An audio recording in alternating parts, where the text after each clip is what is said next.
What's going on, everybody? Well, the greatest here, and today I want to explore an interesting topic. Tyler Perry. Wait! Before you close out the video, hear me out. So Tyler Perry, if you've somehow been under a rock for the past 20 plus years, Tyler is an immensely popular actor, comedian, filmmaker, playwright, and as of the last few years, billionaire? Most popular for his ever-expansive series of plays set in what I can only define as the Medeaverse, with frequent collaborators including David Mann, Tamela Mann, Tyler Perry, Cassie Davis, Lance Gross, Tyler Perry, LaVon Davis, and even the likes of Tyler Perry. The modern Renaissance man has made a name for himself, particularly with his film having a large center on storylines adjacent to the black lower to middle income experience, with a large swath of his demographic being black Christians, particularly black Southern Baptists. It is honestly a fascinating rags to riches life story, going from an abusive childhood to writing, producing, and leading multiple plays and musicals, to movies, to owning his own production studio based out of Atlanta, as well as pretty much dominating the content of BET. Now, I'm not going to lie and say I'm an expert on Tyler or his content, but it has been constantly present in my life in one way or another. Of his 25 movies and 16 at the time of writing this television outings that he's played an integral part in creating, I haven't seen all of them, but some I do enjoy, on the likes of Daddy's Girls, House of Pain, Meet the Browns, Diary of a Mad Black Woman, and as a guilty pleasure. The reason I lay all that out up top is that I'm not really a major fan of his work, and my once youthful cynicism and irritation with the man has evolved into more of a disinterest for the most part. I mean, he seems like a cool guy that means well and tries to spread the good word, but he also does seem like someone that knows his demographic and knows how to play to them. So what do Donald Glover and Aaron McGruder have to do with all of this? Well, they each separately, in my opinion, made two of the funniest piss takes out of Tyler that I've ever seen, that very much speak from the perspective of someone who understands it, as a black man, but also is not particularly a fan of the content being delivered. Quick details about the shows in question as we get right into it. The Boondocks is a satirical adult animated series based on the political satire comic of the same name created by Aaron McGruder that focuses on the adventures and exploits of brothers Huey, Riley, and their granddad, Robert Freeman. It ran from 2005 to 2014 on Adult Swim and had its reboot canceled earlier this year because 2022 and WB haven't taken enough from me. Atlanta, on the other hand, is an Afro-surreal dramedy created by fellow multi-hyphenate Renaissance man Donald Glover that focuses on the bizarre lives of the people and history of Atlanta, Georgia, specifically focusing on the up-and-coming rapper Paperboy, his cousin Earn Marks, their friend Darius Easy, and Earn's on-again, off-again partner / baby mother, Van. Both are pretty damn good shows in my opinion. My recency bias may be showing, but I would say Atlanta is a slightly stronger show overall, but Boondocks still has already cemented its place in television history, and it still has a very, very strong sentimentality to me, as well as others, so only time will kind of tell on which one I think is better. Now, the episodes in particular that center around Perry themselves, I would argue seek to achieve different things because the context that informs Tyler Perry, the celebrity, are about a decade removed from one another. God, I'm old. Anyways, let's break the episodes down. The Boondocks episode is titled Pause. The title alludes to the AAVE colloquial term, which is described by Urban Dictionary as said after something that may be taken as homosexual. Synonymous terms include ayo and no homo.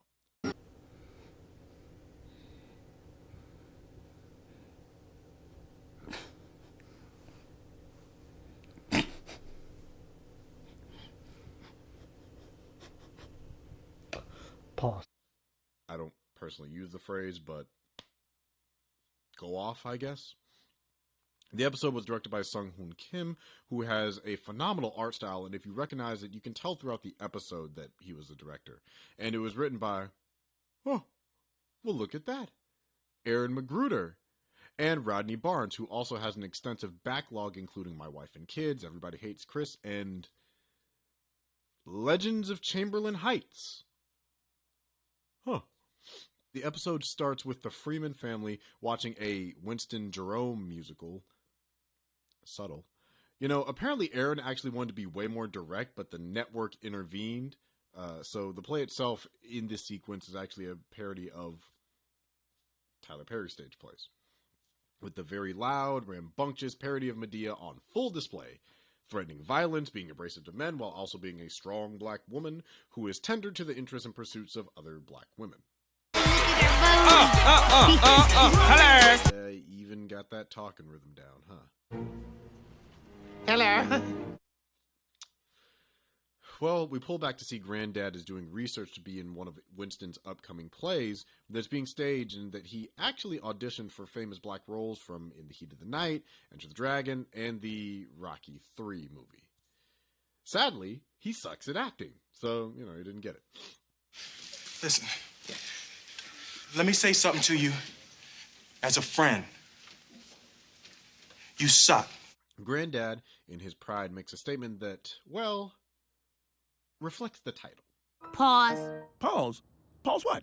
You said something gay, so you gotta say no homo, or else you's a homo. What did I say gay? You said you was gonna give this dude everything you got, no homo. That's not gay. I said I was gonna give the man everything I got. Pause, Granddad. If it sound gay, it's gay, and you gotta say no homo. How I know you not a homo, Granddad, if you don't say no homo? I think it's rather silly, but it does lead to funny closing points. I'm not saying no homo. Okay, you wanna be a homo? Stop calling your granddaddy a homo. Then say no homo. I don't want to say no homo. I'm a homo your ass. You don't stop saying pause. So Huey gives the viewer a breakdown of a typical Winston Jerome play structure, which basically embodies most of the plot of Diary of a Mad Black Woman. What I believe is actually one of Perry's stronger films that I haven't seen since I was like 11, so we don't know how it aged. But it also does encompass many of the archetypes within his projects, including an evil, sometimes dark-skinned, well, often dark-skinned, misogynist man, a beautiful, righteous Christian black woman seeking to escape, a traditional, wholesome savior, usually lighter-skinned man, and a parody of all of these strong black woman archetypes rolled into one big-breasted, cross-dressed bag. It also has one of my favorite lines in the series. I am dark-skinned and bald, so I hate you, and I hate Jesus. So Granddad is at the audition, and next to... You're Kadeem Anderson. Star of TV's A Different World. Yeah, him. But Kadeem makes a point that, interestingly, is actually a compliment to Perry. Tyler Perry aggressively hires not just familiars that have proven to be reliably consistent in his projects from stage to film to screen, but he also gives a lot of up-and-coming black actors opportunities to whet their chops.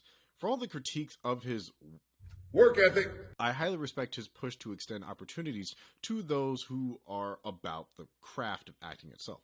Like, yes, you will see a Taraji P. Henson or an Idris Elba in his movies, but he still works with new talent all of the time. The reason I know who China Anne McClain is now is because he casted her as a child in House of Pain. Or play. Just a play? Let me tell you something, it starts with the play. But if he like you in the play, now you in the movie of the play. And if he like you in the movie of the play, now you in the TV spinoff of the movie or the play. I don't know if you know this, but there ain't exactly a bunch of other shit we could be doing right now. I mean, what, I'm supposed to wait for the next Tequila and the Bee to pay my mortgage? Huh? No thanks. Granddad gets picked up for the audition by a sexy series of painted lines and gets a meeting with Mr. Ma Dukes himself, Winston. Which, also, the double entendre there, Ma Dukes is a common phrase to call someone's mother, but also sounds like Madea. So, genius writing, you dig? So Winston goes on about how he was called by the Lord to tell essentially religious moral tales while dressing as a caricature of strong black women. Something that kind of parallels Perry's own statements that he based Medea on his own mother and aunt as kind of a gentle fist of a woman, unapologetic in mannerisms but well-intentioned and anchored in her faith in Christ. Granddad gets the part, particularly by renouncing Friday. Nice touch there, writers. And when discussing the role with Tom and the boys, they reveal that, well, the leading lady whom he'll be sharing the stage with is a man. The whole scene echoes a lot of barbershop talk that would be expected of black men on both the supportive and, frankly, homophobic fronts. We get a clever and, I guess, kind of touching homage to Sweet Transvestite and Time Warp, which feels extra hilarious, being both a fan of Rocky Horror and Boondocks, albeit a retroactive meta-reference because the setting of the scene is a mansion compound and now Tyler Perry has a literal compound in Atlanta, including a mansion. P.S. Go watch Shock Treatment. It's on YouTube, and it's not a sequel, but it is an equal. Anyways, Granddad is fully jumped into the cross-dressing cult for Christ, suggested to cut off his familial ties, give his life over to Jerome's crusade, mind, booty, and soul. What? We get some of Granddad's acting chops, and yeah, he hasn't gotten much better since the 70s. Winston adds in a rewrite that Ma Dukes has to kiss her man because Jesus says so, and we kind of get a glimpse of the hypocrisy present in Jerome's character, who claims that homosexuality is a sin, unless it conveniently pushes the narrative forward of his faith-based plays. Basically, a roundabout Christian version of saying, no homo. Touching on Tyler again, no, I'm not going to say it. I can imagine that there has been a weaponization of traditional masculinity expectations that call his sexuality into question, as for much of his career, he was not only playing a woman live on stage and on screen, but he also was not that much in the public eye about his romantic prospects, to my knowledge at least, until about 7-ish years ago, which, going off those two facts alone, could very much make the casual person presume that he might fall into a more queer sexual identity. Despite the lion's share of characters he plays actually being men, I bring this up because in the episode, Winston vigorously reinforces how straight and Christian he is, until it's time not to be. So this could be the writers kind of taking jabs at Tyler, saying that bro talks a lot about Christ for a man who should be familiar with Deuteronomy 22, verse 5. This is a load of barnacles. I heard that! So Huey and Riley sneak into the compound, and in a bid to save their grandfather, have a bunch of greased up grown men actually fighting them until Granddad breaks it down as to why he is so aggressively trying to be famous, lamenting that this may be his last opportunity, and if he has to kiss a man once in order to achieve the success and fame that he desires, it isn't a huge issue for him. Which, this sequence, while I believe is actually a very real prospect, I think also may unintentionally touch on an adjacent topic in this discussion of black people and our relationship kind of with the entertainment industry. There have been conversations I've seen pop up more and more about why black men dressing up as black women, particularly for comedic effect, is problematic both from a historical and misogynoir lens. But I also think there is a common held belief amongst many black men that have dealt with the Hollywood machine that engaging in what is seen as emasculating behavior is the only way to make it big, i.e. wearing a dress, engaging in a gay act, anything that goes against the traditional black male archetype in itself. Now, while I can't speak to nor invalidate the experiences of those men that have made those claims like Dave Chappelle, Kevin Hart, or Chris Rock, I do think this episode is kind of a crossroad point. You have the man who straight up weaponizes his into fame and success through what can be perceived as emasculating through gay behaviors, while all the while being just in the closet and hiding behind the Bible, and you have the man seeking that access to that fame by actually engaging in behaviors that make him uncomfortable, but putting his discomfort to the side because he values wanting to be well known over his own sense of self. So you have two very insecure men trying to get something out of the other in this tug of war of still trying to be perceived as traditional heterosexual Christian black men. Boy, I'm just acting. I know it's a homoerotic Christian theater cult, but if it gets me into Hollywood, who cares? It can't be worse than Scientology. Do you really want to be famous that bad? Yes. My whole life I've been normal. Normal sucks. I want women half my age to throw themselves at me. I want people to treat me better than they treat other people. And Riley was right. I don't have much time left. Maybe it's a stupid dream, but this is the last chance I'm going to get at it. Remember that TV show Fear Factor when they made people eat goat rectums and monkey testicles, whatever else to win the big prize? Well, this is my Fear Factor, and Mount Dukes is my monkey testicle. And I really want the big prize, even if it means kissing a man. No homo. And when you get home, go in my clean underwear drawer. There should be $200 in quarters. That should be enough to get you through the week, and I'll be home soon, okay? All right, Granddad. If this is really what you want, we'll get out of here. Also, $200 in quarters is just an insane image. So the time has come to see the live performance of Ma Dukes Gets Herself a Man. And the whole show goes off without a hitch, pretty much. Granddad gets kind of the groupies you would expect for someone that loves plays like this. And then when propositioned by Winston Jerome bluntly to diversify his sexual portfolio, he disrespectfully declines. The episode closing with Riley laughing at his grandfather's expense, repeating the title of the episode. Additionally, if you pay close attention, you can see Granddad and Winston actually steal dance moves from Will Smith and Fresh Prince.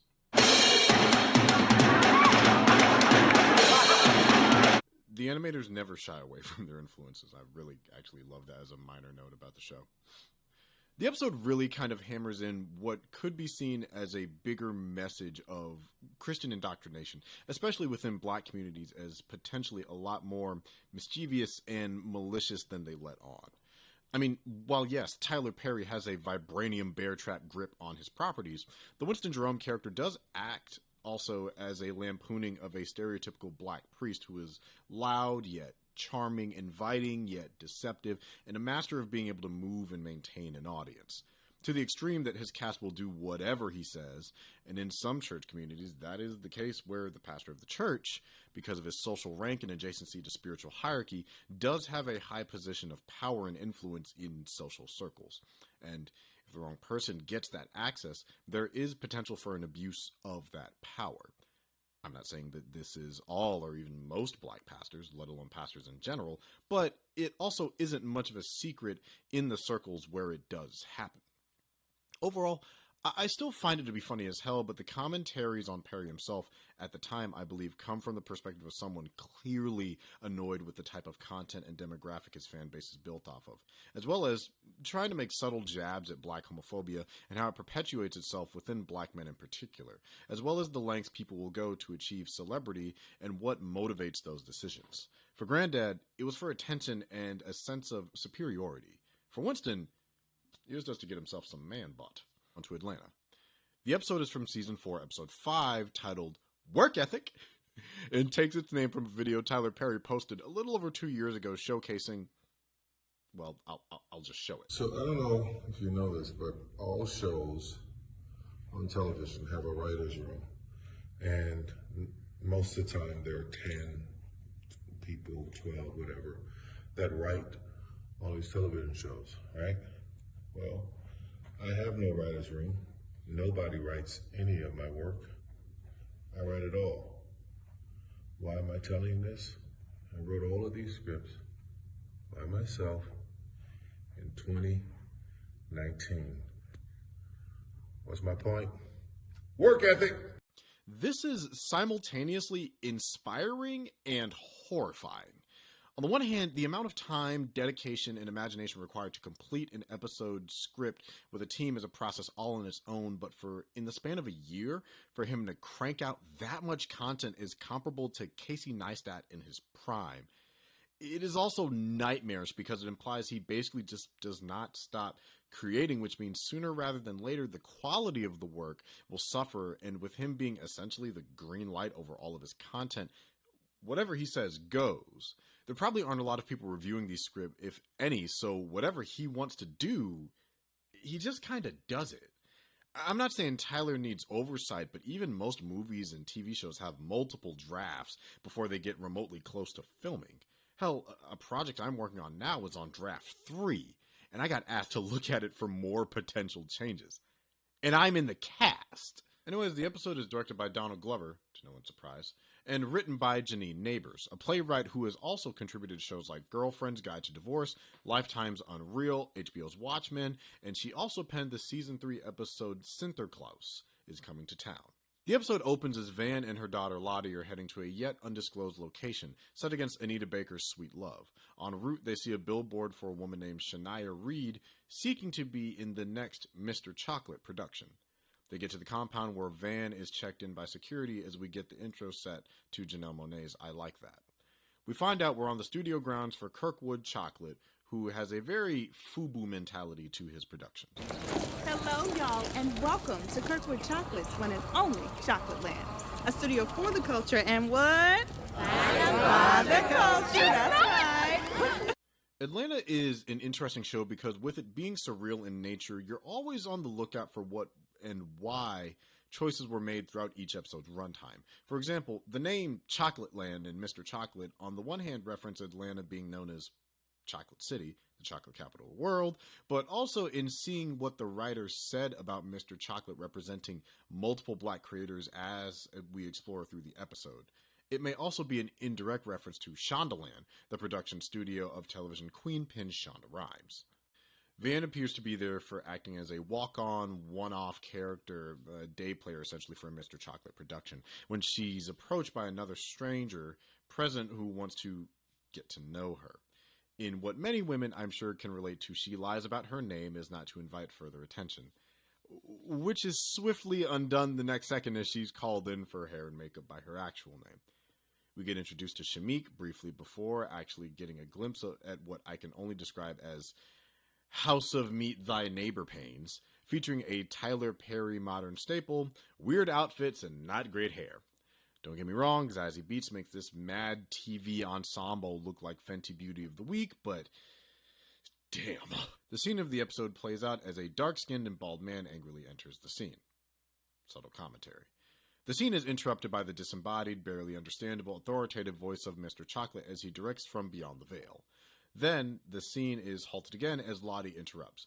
Mr. Angry, Black, and Bald, to which Mr. Chocolate sees a future star and decides to just impose her into the scene. The scene she wasn't present for right before. 'Cause it's a modern Rush Tyler Perry production. You'll bet your ass it has scene-to-scene inconsistencies. That was just a blocking rehearsal, and Lottie's not in any of the earlier scenes. We'll fix it in post. As Lottie is taken in for a fitting to be retconned into the plot of a pre-written, pre-established story, Van talks with an older actress on set who clearly has a much more familiar content with the Mr. Chocolate brand. Now, with this conversation, I think we get a little more of a subtle commentary going on between those that are and are not fans of Perry's works. I would probably align myself closer to Van, where I'm somewhat familiar due to mostly cultural osmosis, but some direct exposure, and my family are heavy fans that fall right in line with the black, Christian, often woman fan base that Perry prides himself on creating content for. Van internalizes the message the Christian maternal figure offers and lets Lottie know that she isn't obligated to do something if she doesn't want to, and all she has to do is just speak up and let her know. Now, this is a neat contrast that we may get into later as a parallel of themes in the latter end of the Boondocks episode.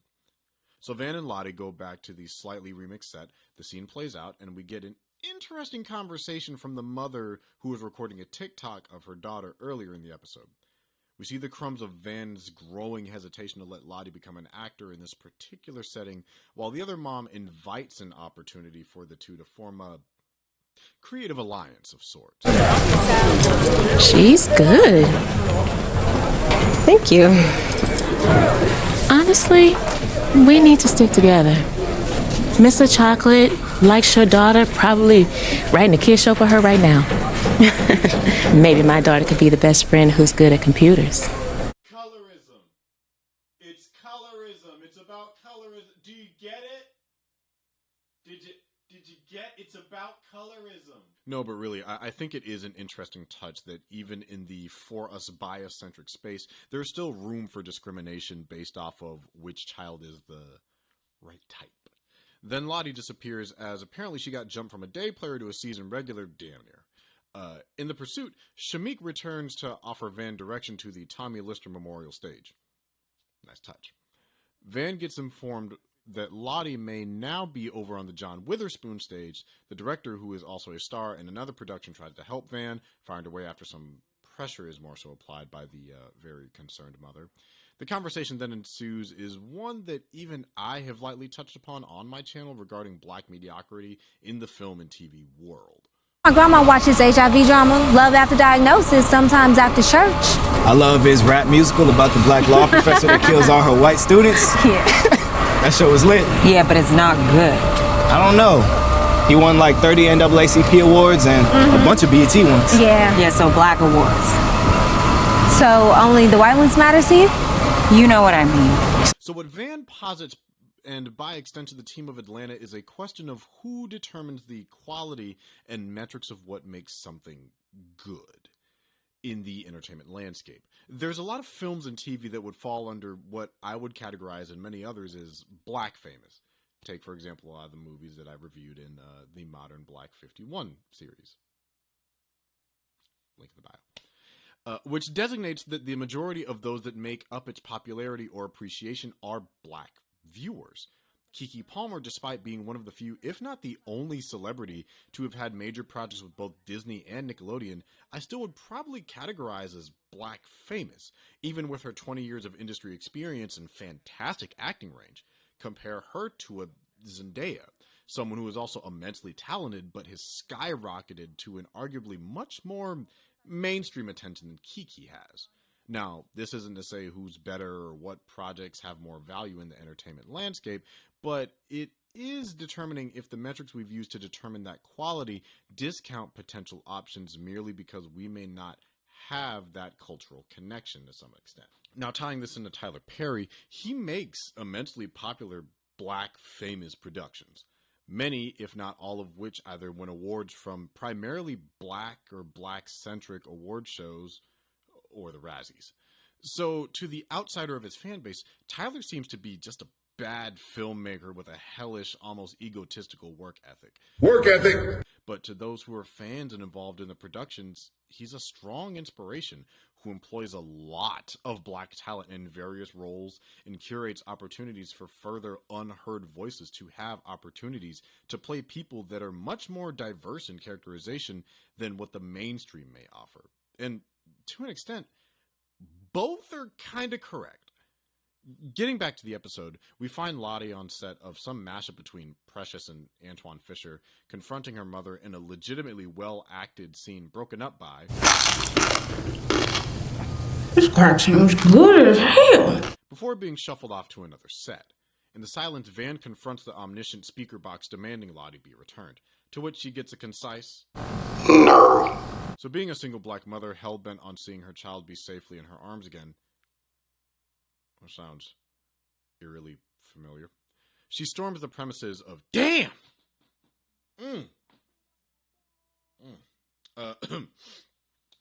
Van storms the premises only to believe to be halted by some fake Black Panther looking militants, only for the wholesome Christian mother figure from earlier to return and let's just say grace the guards with a holy presence. Van makes her way inside to find a strange small tunnelway leading to a staircase that leads to...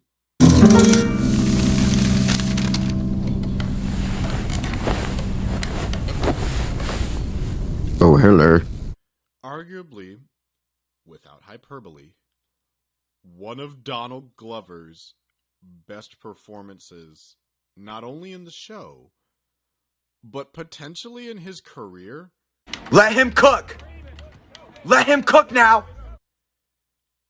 The first hello, after almost a minute of chaotic piano mashings and paper prints, creates such an atmosphere of disorder as we meet the legendary Mr. Chocolate.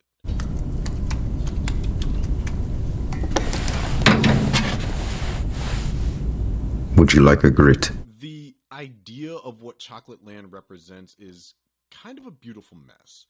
You are the figurehead, creator, and now protector of the art that you make, good and bad. But once you release it into the public, it isn't yours to say or do with. It just kind of is wild and free.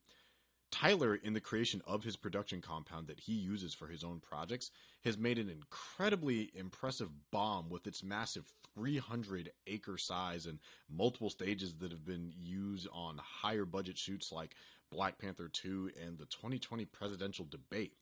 It's the largest production studio in America and is owned by a black, near self-made billionaire. But it is also home to the frickin' Medea franchise and 10 other various television pursuits by Perry. It is the apex of both accomplishment and hubris. And as the episode continues, we also see what that type of chaotic power and high control can hypothetically do to one's ego. He starts to lash out at Van, leading to the funniest moment in the season, in my opinion. This is an open carry state, Miss Vanessa. You know, someone as you...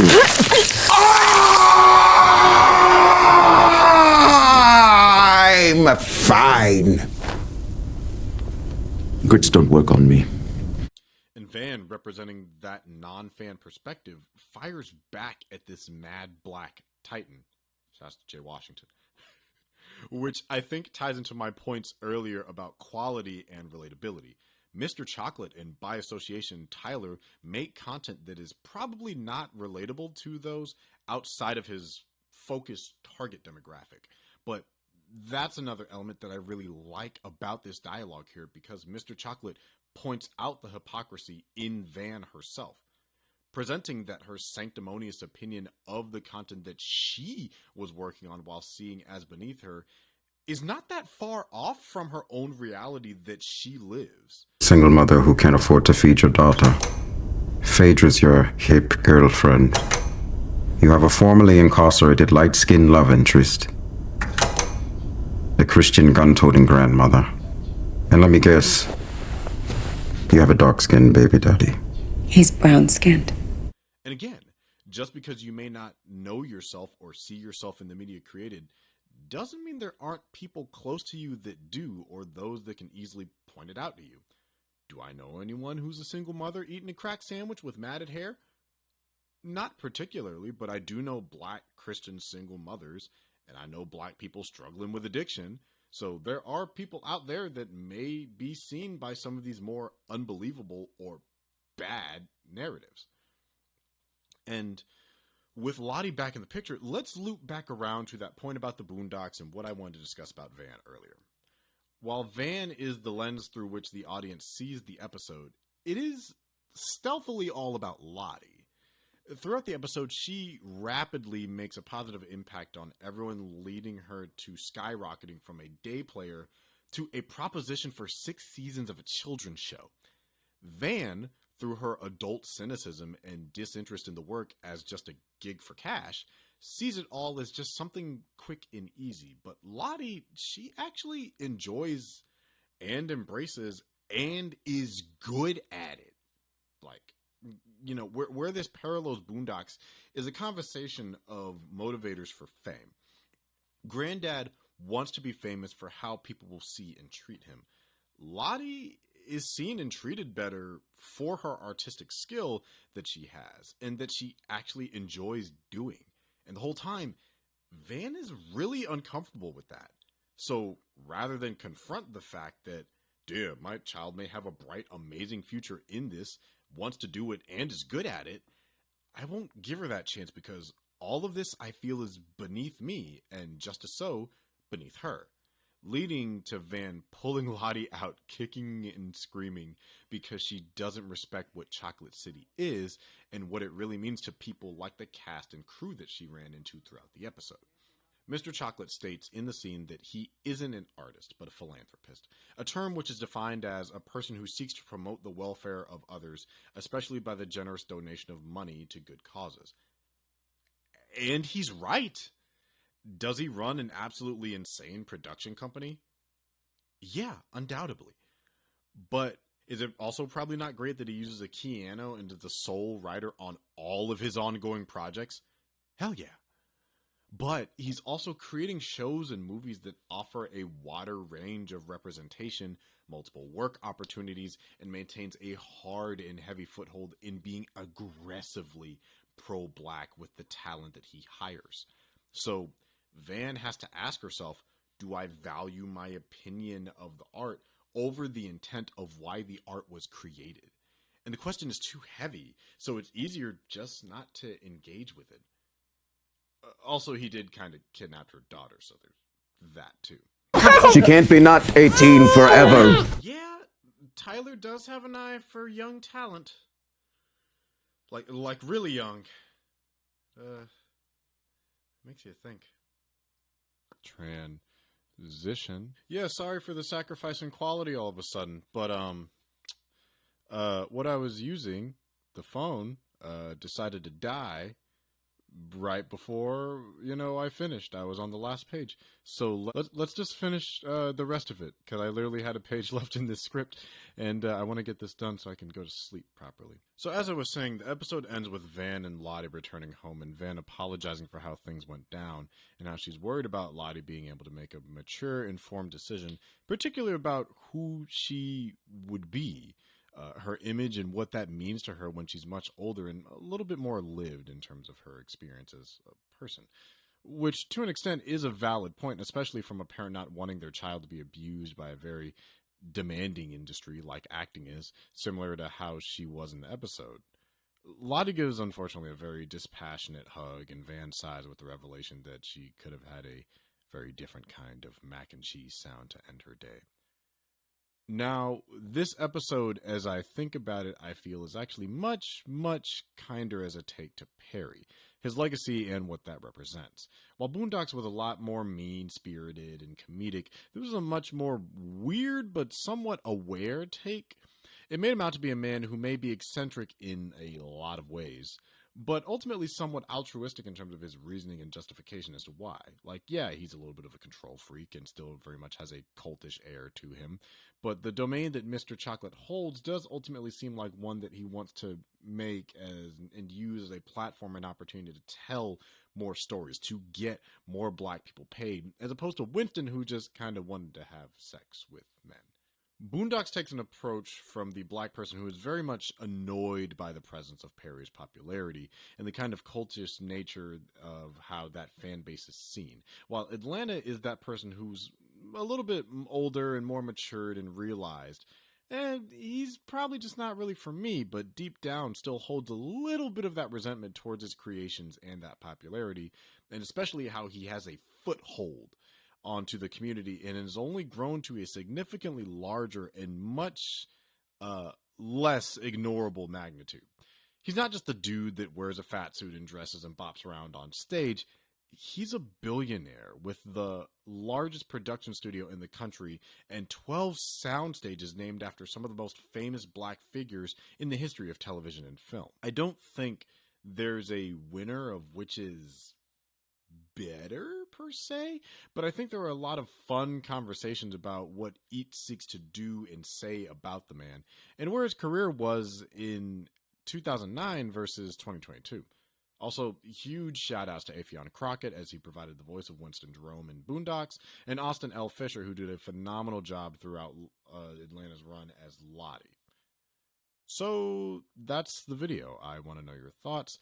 Let me know down in the comments below how you feel about these two very different episodes, because personally, I think they're some of the most memorable in each of their respective series. So let's start a conversation.